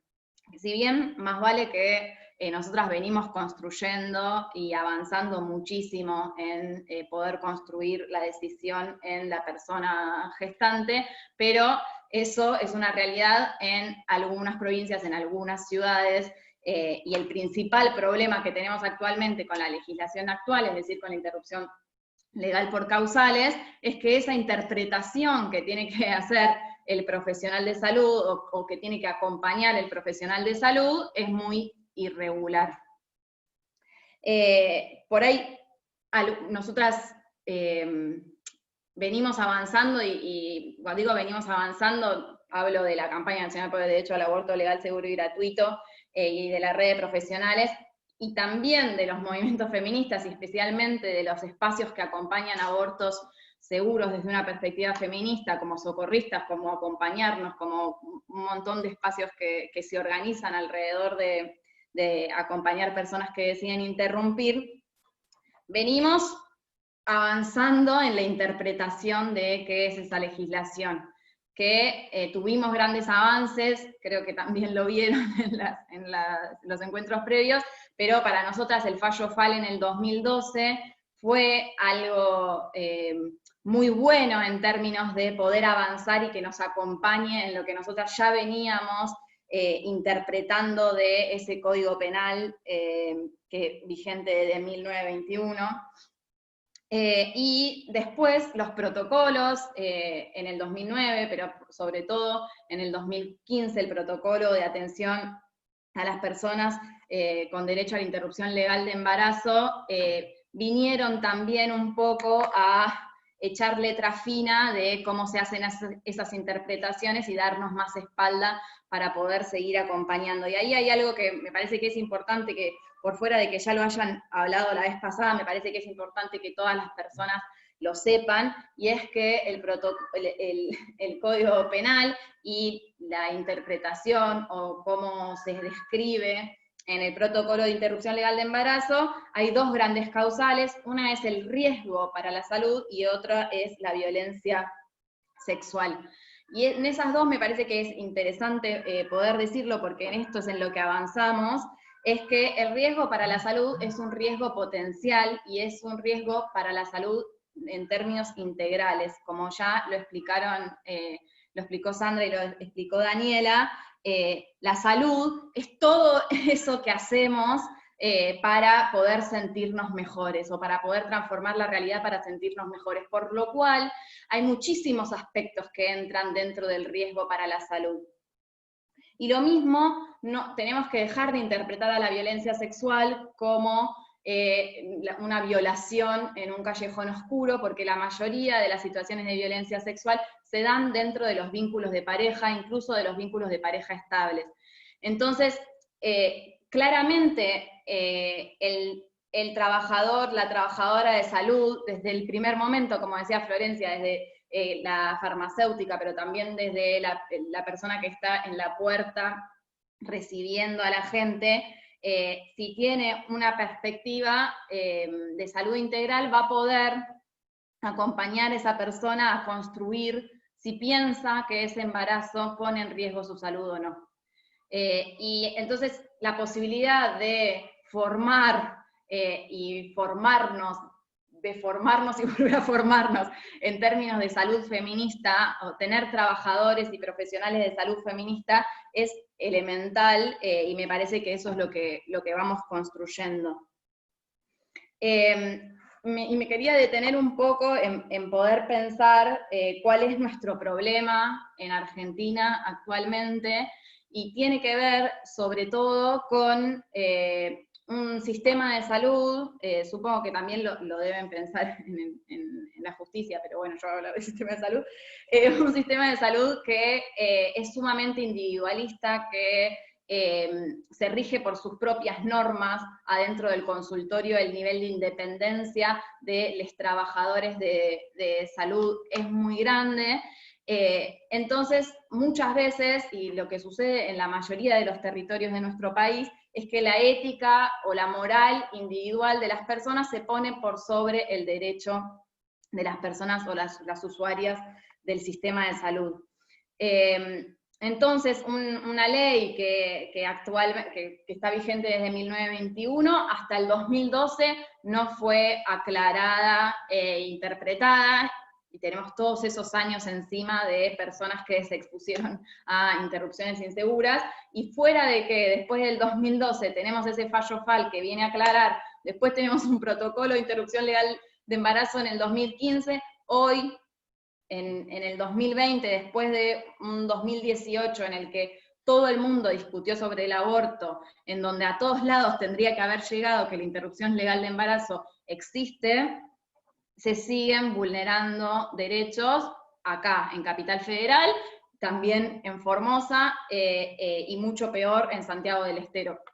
Entonces me parece que tenemos un problema que es urgente para abordar, y que estamos convencidas que la interrupción voluntaria del embarazo, es decir, poder cambiar de una legislación en donde tiene que haber justificativos a una legislación en la que la voluntad de la persona es lo que prima, es lo que va a poder cambiar esa realidad, que no va a alcanzar con que la interrupción legal de embarazo sea una realidad en todas las ciudades, porque claramente esta legislación muestra sus deficiencias. Entonces necesitamos, y de nuevo, de forma urgente, interrupción voluntaria del embarazo. Y ahí yo creo que más vale que venimos avanzando, que efectivamente demostramos que cuando se abren las puertas del sistema de salud, el aborto entra dentro del sistema de salud, es una necesidad de las personas, y dentro de eso que entra una variedad enorme de cosas, y que todas estas niñas que llegan tarde al diagnóstico del embarazo porque es parte de producto de situaciones de abuso intrafamiliares, etcétera, o un montón de personas que retrasan sus consultas. Bueno, cuando tengamos un sistema de salud que efectivamente abre las puertas, que se piense territorializado, es decir, que los centros de salud tengan la jerarquía que merecen, que los profesionales de salud salgan de los territorios a escuchar los problemas de las personas reales, yo creo que vamos a poder cambiar esta realidad en términos de garantía del derecho al aborto, pero de la garantía de todo el proceso del aborto. Ahí yo creo que Daniela decía, bueno, nadie quiere abortar, pero también Sandra decía, cambia rotundamente si ese aborto es acompañado o no, cómo se vive. Para nosotras que hicimos la transición entre hacer consejerías en donde dábamos simplemente información, pero no garantizábamos el derecho, es decir, eso no se escribía en la historia clínica, no se le daba la medicación, no se firmaba un consentimiento informado. El hecho de firmar simplemente el consentimiento informado y saber que esa interrupción de embarazo es legal, lo que estás haciendo es legal, ya modifica totalmente la vivencia de ese aborto. Tener un acompañamiento desde trabajadores de salud que no te están juzgando, y que ponen, que le dan validez también a eso que te está pasando y que para vos es un problema, o que frente a las 2 rayitas del embarazo te dicen, ¿y cómo te sentís? ¿Qué es lo que te pasa con esas 2 rayitas? Me parece que cambia totalmente la vivencia de ese embarazo, y más vale que si eso es acompañado por organizaciones feministas en los territorios, bueno, ahí cambia absolutamente de qué estamos hablando a la hora de vivir un aborto. Es decir, el acceso al aborto cambia cómo vivimos cada una nuestras interrupciones de embarazo. Bien. Bueno, y me parece que, no sé si quisiera decir más, ahí Flor dijo varias cosas sobre las técnicas de interrupción de embarazo. Lo más importante a entender es que existen abortos seguros y abortos inseguros, y que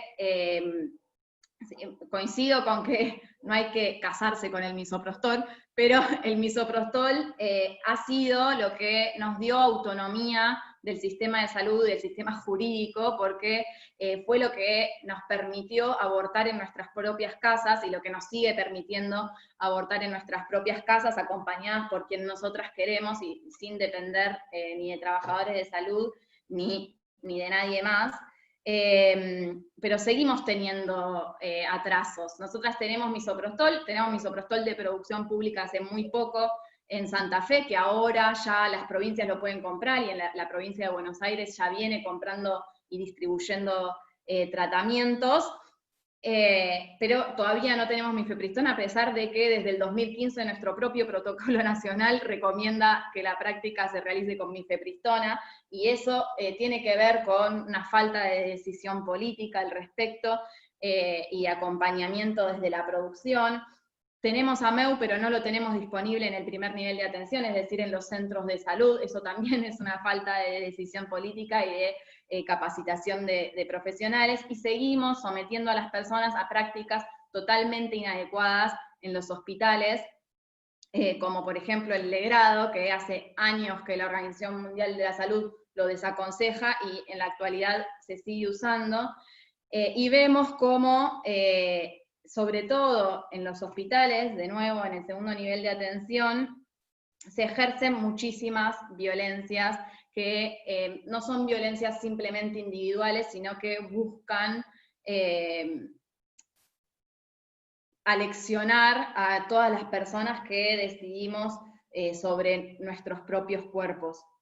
Violencias que están en niveles de tortura, y acá nomás, digamos, yo estoy hablando desde Capital Federal, pero en La Matanza han atado a personas a las camillas, han hecho legrados sin anestesia, eso ahora, en pleno 2020, y que en la pandemia, claramente en un momento en el que el sistema de salud se vuelve un espacio bastante expulsivo para todo lo que no tiene que ver con el coronavirus, y que las situaciones que tienen que ver con lo propiamente centrado en lo más médico hegemónico, que es el intervencionismo sobre los cuerpos, hace que en la actualidad las situaciones de violencia sobre las personas que deciden abortar sean aún más crudas.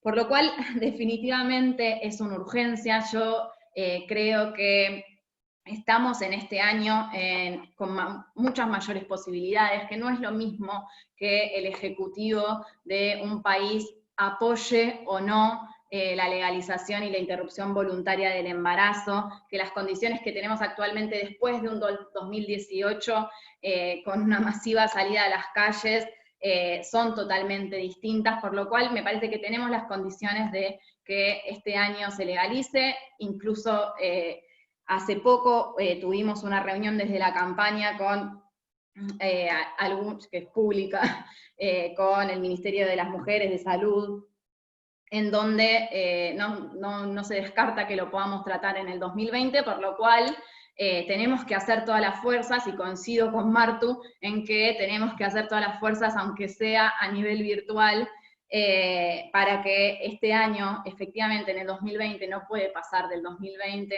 el aborto, la interrupción voluntaria del embarazo sea una realidad, porque si el embarazo es una contingencia en nuestra vida, el deseo de maternar o no maternar, es decir, el deseo sobre todas las cosas no puede ser el deseo de otros sobre nuestros cuerpos, sino que nuestro deseo tiene que poder ser la norma.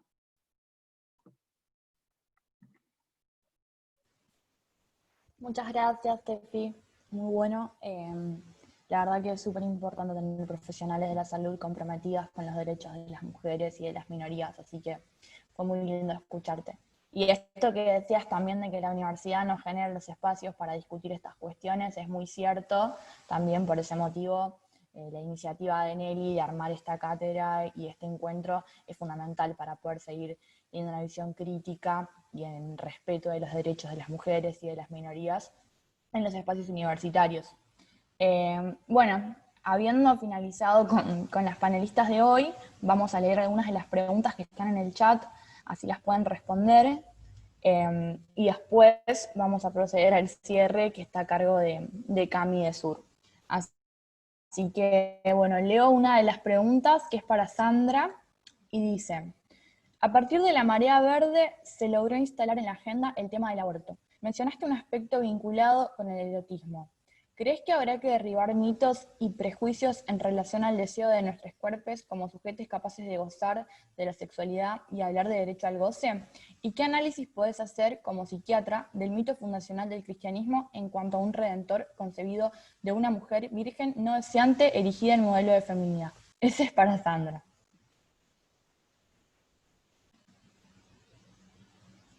Bueno, no es fácil la pregunta, buenísimo. Igual me lleva, digamos, a esto que pensaba mientras, porque uno también se va relajando a medida que otros hablan, ¿no? Y entonces se va dando cuenta que hay muchas cosas que no dijo y que estaban buenas decir. Yo creo que hay algo que es importante empezar a hablar y no es de modelo médico hegemónico, sino de modelo clínico hegemónico.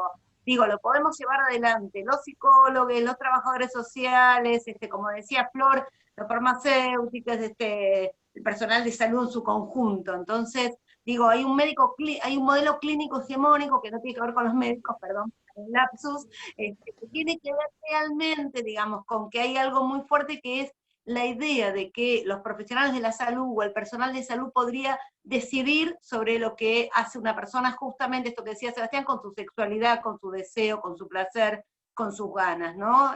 Cuando realmente la sexualidad es para gozar y para disfrutar, no para reproducir, digo, reproducir será una elección, digamos, pero el cuerpo es un cuerpo deseante. El mito fundacional, yo creo que hay una cuestión, digamos, que la vengo pensando hace un tiempo, creo que en este país, digamos, hay una marca fuerte de la iglesia, de hecho les hablé del cura de nuestro hospital que nos venía a visitar, pero yo creo que hay otra cuestión, digamos, mucho más fuerte que está ligado a esto que hablábamos del imperativo de la maternidad, que tiene que ver con este binomio madre-hijo. O sea, si uno piensa, digamos, las políticas públicas en este país, hay una fuerte impronta del modelo, digamos, del binomio madre-hijo, como si eso fuera, digamos, lo más de lo más, digo, ¿no? Entonces pensamos en la entrega de la leche, pensamos en las vacunas de los niños, pensamos en estas cuestiones y se habla muy poco de trabajar con las mujeres, cómo se hace para disfrutar de su cuerpo y de su sexualidad. Eso me parece importante. Y una cuestión que también me parece que hay que dejar en claro, que es que lo dijo Tefi, digamos, hay una dificultad, digamos, en habilitar la práctica de derechos, en empoderar a las mujeres para que puedan ser usuarias de sus propios derechos, digamos, en creer que somos los profesionales de la salud los que permitimos o obstaculizamos o trabamos que una mujer pueda acceder a la experiencia de abortar. Eso es algo que no puede ser algo que definamos los profesionales de la salud, y me parece que lo que decía Martu respecto a la objeción de conciencia es algo que puede tener cualquier profesional si tiene ganas. Las instituciones de salud tienen que dar respuesta más allá de sus objetores de conciencia, y deberán encontrar el médico o la médica que acompañe junto con el resto de los profesionales a esa mujer. Esto me parecía. Espero haberle contestado a Sebastián. Buenísimo, sí, además contestaste otra pregunta que preguntaba en general sobre la objeción de conciencia, así que es súper completo. Después una pregunta para Tefi, que dice: Tefi, mencionaste obstáculos en el servicio sanitario en el acceso al aborto. ¿Cuáles son y en qué consisten? ¿Por qué crees que los ponen tus colegas?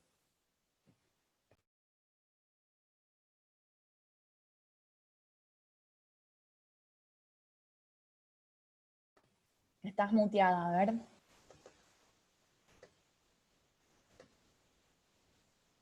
Ahí está.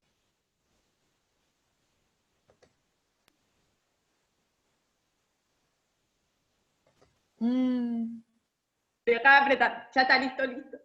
Okay. Ahí está.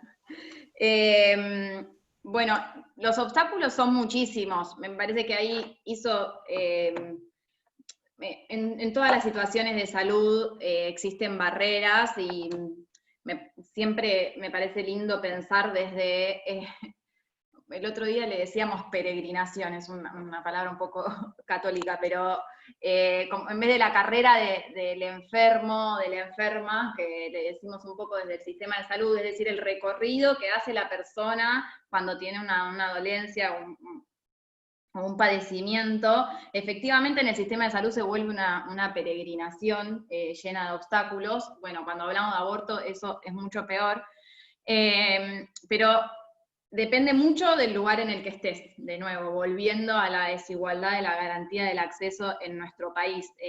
Lo señalaba Flor un poco, podemos tener barreras administrativas a la hora de, hace poquito, una niña que llegó con 27 semanas al hospital de Quilmes, en donde también trabajo, había sacado un turno y dijo que estaba embarazada. Nadie le llamó la atención que una niña de 13 años esté embarazada y le dieron un turno en 2 meses. Es el primer abordaje que se tuvo de esa niña, fue a las 27 semanas. Ahí recién llega al sistema de salud. Entonces, bueno, hay 1.000.000 de barreras. Pero en lo específico del acompañamiento, también, desde a la hora de, lo que más sucede es, frente a un test de embarazo positivo, es que te feliciten, no que te pregunten qué te pasa. Frente a una ecografía, que te muestren y que te hagan escuchar los latidos, y que eso también implica una barrera. Y después, a la hora de garantizar los derechos, existe una falta de acceso a los recursos, a los insumos para realizar la interrupción de embarazo. Como decía Flor, si vos vivís en la 1114 y la medicación no te la pueden dar en la salita, y no tenés 5.000 pesos para ir a comprar, no sé cuánto está saliendo ahora, más o menos 5.000, 6.000 pesos, los 12 comprimidos de misoprostol que necesitas para interrumpir, no los puedes ir a gastar en eso. Entonces, los obstáculos son muchos. En los hospitales y en muchas provincias lo que sucede es que los profesionales de salud convencen a las personas de que realizar una interrupción de embarazo, por un lado es ilegal, por el otro va a poner en riesgo su salud, y por el otro va a arruinarles la vida para siempre. Eso se hace desde distintos esquemas, a veces es a través de profesionales de salud, y otras es a través de espacios de organizaciones antiderechos, que incluso a través de profesionales de salud que filtran información que es parte del secreto médico profesional, acceden a esas personas y les hacen un acompañamiento antiderecho. Y por otro lado, la objeción de conciencia, que Sandra un poco lo traía, es una forma de claramente obstaculizar en derechos. La objeción de conciencia nace para cuidar a profesionales de salud que se exponían, por ejemplo, en situaciones de guerra, etc. Pero se usa principalmente y sobre todo en América Latina para cuestiones que tienen que ver con los derechos sexuales reproductivos y no reproductivos. La objeción de conciencia, para lo único que se usa es para no hacer ligaduras tubarias, para no colocar DIUs y para no hacer abortos, por lo cual es, de nuevo, es un derecho individual que se pone por sobre los derechos colectivos de las otras personas. Yo creo y estoy convencida, y en nuestro proyecto de ley como campaña no tenemos, no damos la posibilidad de que exista la objeción de conciencia con respecto al aborto, pero claramente en la actualidad que sí existe, no está bien regulado, y entonces se usa de forma sumamente discriminatoria, y las personas, los profesionales de salud deciden que son objetores de conciencia frente al caso individual. Entonces depende si te estoy atendiendo en mi clínica privada o en el centro de salud, en el hospital en el que trabajo, depende la cara que tiene la otra persona, o si su deseo o por qué está motivada para interrumpir su embarazo es más válido o no para mí, deciden si son objetores de conciencia o no, por lo cual me parece que si llegara a haber objeción de conciencia es muy necesario reglamentar esa objeción y que no pueda ser usada de forma discriminatoria como lo es actualmente. Me enojo con lo de la... Buenísimo. Ahora una pregunta para Flor, dice, de Maylén Méndez. ¿Cuáles deberían ser los pasos a seguir sacando la ley de IVE claramente para que las personas gestantes tengan un acceso equitativo a recursos para abortar, como los medicamentos?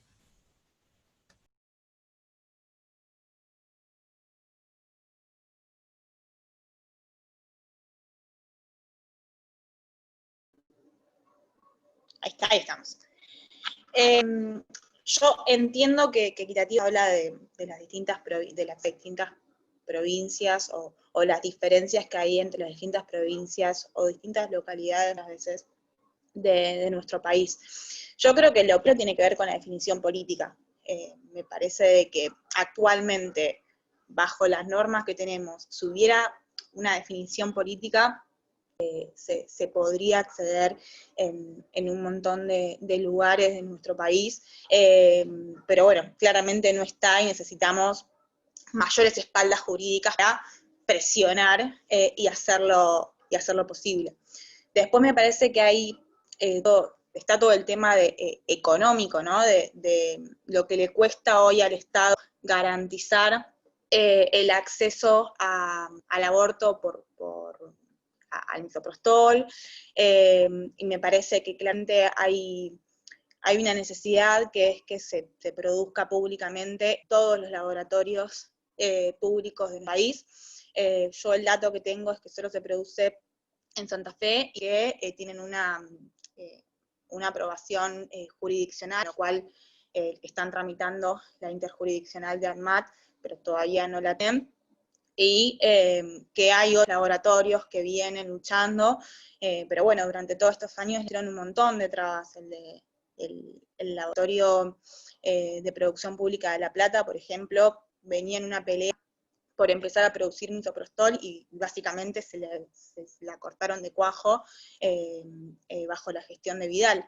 Entonces, creo que bueno, ahí también hay una definición política de diferentes partes del gobierno respecto a cómo garantizar eso, y después por niveles, obviamente muy relacionado a lo que decía Tefi, para poder garantizar que haya un acceso equitativo, tenemos que poder generar esa formación en todos los centros de salud, en todos los hospitales, de todos los niveles de salud, para que efectivamente eso se pueda ser posible, porque pasa, y digo, nos ha pasado de tener un problema muy grande con la red de farmacéuticos de APS de ciudad, porque había un farmacéutico objetor que, no sé, o escondía la medicación o no la gestionaba, y es muy importante el rol de gestionar la medicación, porque muchas veces si no la pedís a tiempo, no la tenés,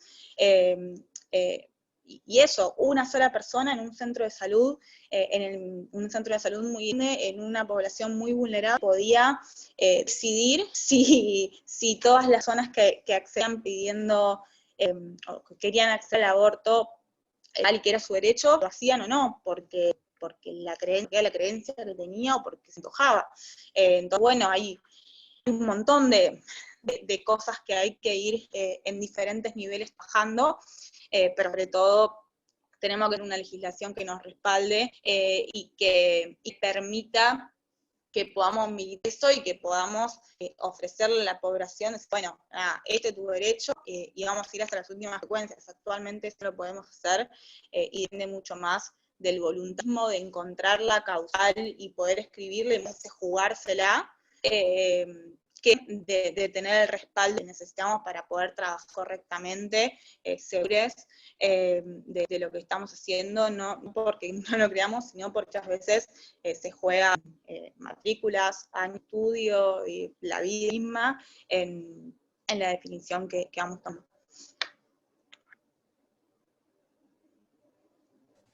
Bueno, muchas gracias, Flor. Vamos a leer la última pregunta y ya pasamos al cierre. También es para Tefi esta pregunta y dice así: desde hace años y distintos espacios, incluido el docente, abordo la cuestión de la gestación en beneficio de otros.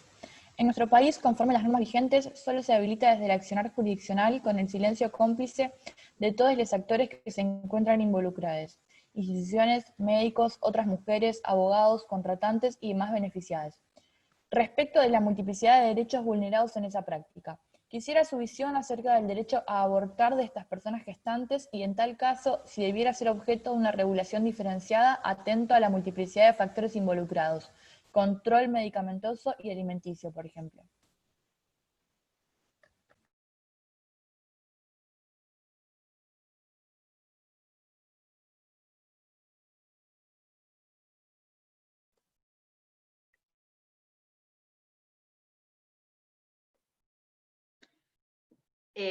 Entiendo que se está refiriendo a los vientres subrogados. A ver, háganme. Sí, es sobre eso la pregunta. Es una pregunta difícil. Sí. A ver, me parece que no me acuerdo quién lo decía, me parece que siempre todas nuestras perspectivas tienen que estar atravesadas por una mirada interseccional y por supuesto que las personas que en general en la actualidad realizan estas prácticas o alquilan sus vientres, lo voy a decir en términos más prácticos, son personas pobres que se ven sometidas a esa situación. Yo creo que tenemos un debate muy grande para darnos sobre esto, así como también sobre qué sucede con los embriones, qué hacemos con los embriones cuando no son utilizados, etcétera. Me parece que hay muchos debates que no tiene que ver con el aborto, esa situación, que me parece que lo podemos seguir discutiendo. Sí, yo creo que es importante poder siempre atravesarlo desde una mirada que integre distintas visiones y que sobre todo tenga en cuenta la vulnerabilidad de la persona expuesta. Más vale que hay que intervenir cuando se están vulnerando derechos y la decisión de esa persona no es tal. Bueno, me parece que hay mucho para discutir. No quiero cerrarlo al debate porque me parece un poco reducido decir cuál es mi visión personal al respecto. Sí me parece que es algo que sucede, y que sucede principalmente en sectores populares y principalmente en algunas provincias, por lo cual tenemos que poder discutirlo y hacer algo al respecto que implique que las personas tengan más garantía de derechos y no menos, sean cuales sean las condiciones. Y por último, voy a agregar algo a la pregunta anterior que me hicieron, ¿por qué mis colegas ponen obstáculos? También creo y estoy convencida, y también me parece que el 2018 fue una demostración de eso, que cuando el movimiento feminista avanza y invita a discutir desde otros términos y a poner también en juego el cuerpo y decir que lo personal es político, hay un montón de profesionales de salud y trabajadores de salud que se repreguntan sus prácticas y sus posicionamientos, así que me parece que también es una falta de haber dado debates y también es una falta de capacitación. Actualmente hay muchos profesionales de salud que no saben qué es la interrupción legal de embarazo y dónde está ese marco legal actual, y por eso no hacen las prácticas. Entonces me parece que además de los que son objetores de conciencia o antiderechos específicamente, que la verdad que yo creo que no hay que hacer mucho para convencerlos y que no está ahí nuestro objetivo, sino ampliar lo más posible todo el resto que tal vez por no tener la capacitación y la información y haber dado los debates necesarios no están actualmente acompañando interrupciones voluntarias del embarazo, que me parece que son muchos y tenemos que seguir avanzando. No sé si acá hay personas de otras provincias, pero por ejemplo en Corrientes ir a sentarnos con trabajadores de salud y contarles cuál es la legislación vigente y cuál es la situación de las personas que deciden interrumpir sus embarazos, es una tarea que nos tenemos que dar, digamos, y me parece que esa es la forma en la que avanzamos, no enojándonos nada más con los antiderechos. Buenísimo, Tefi. Muchas gracias a vos y a todas las que participaron. Bueno, ahora vamos con el cierre, que lo va a hacer Cami de Sur, y bueno, muchas gracias a todas. Nos vemos el próximo martes. Bueno, hola a todos, todas, todes. ¿Se escucha? Sí, perfecto. Bueno, mi nombre es Cami, yo soy de Sur Derecho, como les contaba Lucien, hoy me toca estar a cargo del cierre de esta hermosa actividad. Primero que nada, saludar el espacio. Es muy lindo poder encontrarnos acá de una forma transversal y colectiva.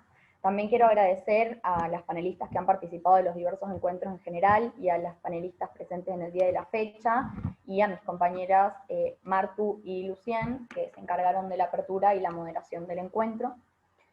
Después, más para cerrar, quisiera hacer una serie más de reflexiones un poco personales, pero estoy segura que muchas, si no somos todas, vamos a coincidir, sobre lo que fue el camino que nos tocó andar en nuestra casa de estudios, la Facultad de Derecho de la UBA, en pos del aborto legal, seguro y gratuito. El encuentro pasado, escuchaba atentamente a las panelistas y me quedó dando vueltas algo que trajo a colación Noemí Rempel. Ella dijo que la discusión sobre el aborto como un derecho de las mujeres y cuerpos gestantes llegó hace mucho tiempo a las facultades y a las universidades, y que la nuestra no había sido la excepción. Ahí yo un poco me puse a pensar porque, algo que por ahí las estudiantes y también militantes que activamos por este derecho, nos cuestionamos es la permeabilidad que muchas veces encontramos en nuestras casas de estudio para tratar el tema. Pero la verdad que pensando y repensando terminé coincidiendo con Noemí. Entonces, en este sentido, quería destacar el rol de las docentes comprometidas con la creación de un derecho realmente igualitario, que no nos olvide, que nos incluya, un derecho pensado para igualar las grandes desigualdades estructurales. Pero también, obviamente, desde mi lugar de militante, quería recalcar el rol que hemos tenido las agrupaciones estudiantiles a lo largo de estos años, que nos hemos encargado de igual manera de llevar esta discusión a los pasillos y a cada aula de nuestras facultades. A nosotras las militantes, que también junto con muchas profes y graduadas, nos asistió la tarea en 2018 de inundar de verde la facultad y las facultades, de lograr masificar este reclamo por nuestros derechos. Que si bien, bueno, fue un gran desafío, más grande fue el nivel de adhesión y aceptación del estudiantado, cosa que nos sorprendió para bien. Y esto más a modo anecdótico, no sé si se acuerdan, pero creo que algo de eso habló Dani en un momento al principio, que hubo un momento en 2018 que se acabaron los pañuelos verdes de la campaña, que eran como los pañuelos verdes oficiales. Y había faltantes de pañuelos verdes, y recuerdo que en ese momento, desde Sur, llevamos a cabo una iniciativa que se llamaba Los Femimiércoles, que era básicamente sentarnos todos los miércoles a la tarde en el hall de entradas de la facultad, a recortar pañuelos y estenciliarlos. Y acá, sorprendentemente, para bien también, las y les estudiantes nos sacaban estos pañuelos de las manos. Y así como esta, hubieron incontables actividades en pos de masificar nuestro reclamo y la necesidad de reconocer este derecho, ni hablar de los pañuelazos y las charlas organizadas de forma colectiva y transversal como esta. Y esta es una situación que no solamente se dio en la Facultad de Derecho de la UBA, sino que entiendo se dio en todas las facultades de la UBA y también en todas las universidades nacionales. Hoy vimos la importancia de la interdisciplinariedad. Escuchamos que a los abogados nos toca solo una pequeña parte, ¿no?, de toda la labor que requiere el acceso, el efectivo acceso a la interrupción voluntaria del embarazo. Aprendimos la importancia del trabajo en equipo también por la conquista de nuestros derechos, así que en ese sentido volver a agradecerles a Dani, Sandra, Tefi y Flor por brindarnos su perspectiva.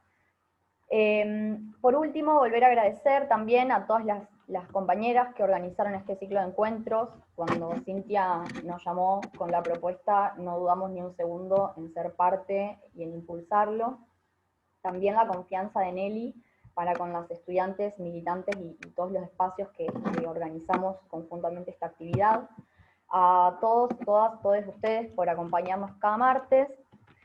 Y bueno, la conclusión final, que es que el aborto legal no puede esperar, por eso también, como decía Marto al principio, en este contexto nos toca a nosotros inundar las redes para su tratamiento y aprobación. Sabemos que del feminismo y del pañuelo verde no se vuelve, así que mi mensaje es que cueste a quien le cueste y pese a quien le pese, el aborto legal, seguro y gratuito será ley. Gracias.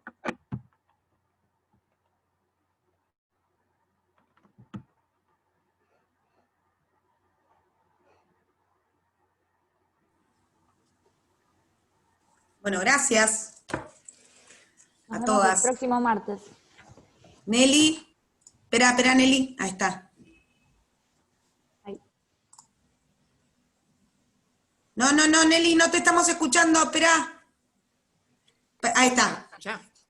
No, quería decir, respecto a lo que dijo la doctora Rempel, que no es así. Es cierto, yo hice todo un curso de posgrado sobre derechos reproductivos y hablé de aborto, ni me acuerdo, 2010, 2011, pero eran cosas individuales que no le molestaban a nadie, porque hablar para 20 personas, suponete, porque son o en los cursos, algún curso que se dio de los CPO, yo en posgrado. Esto es muy distinto. Yo no estoy de acuerdo con la doctora Rempel. No le quito valor, porque yo estoy, digamos, contenta de lo que hice. Pero, chicas, esto es un fenómeno único. Y desde ya recojo el desafío de la compañerita del PO que abrió esta sesión. Las felicito a todas las que intervinieron. Pensemos qué podemos hacer el 28 de septiembre. Pensemos qué podemos, porque es bueno tener metas y es bueno en momentos tan difíciles mantener la esperanza. Así que ustedes que son unos genios de la organización, demostremos una vez más qué sororas somos las mujeres y sobre todo las jóvenes como ustedes. Así que otro aplauso y hasta el martes, que va a ser otra experiencia nueva. Fue muy interesante y fue muy lindo todos los temarios y muy integrales. Felicitaciones. Muchas gracias, Nelly. Gracias, Nelly. Nos vemos el martes que viene.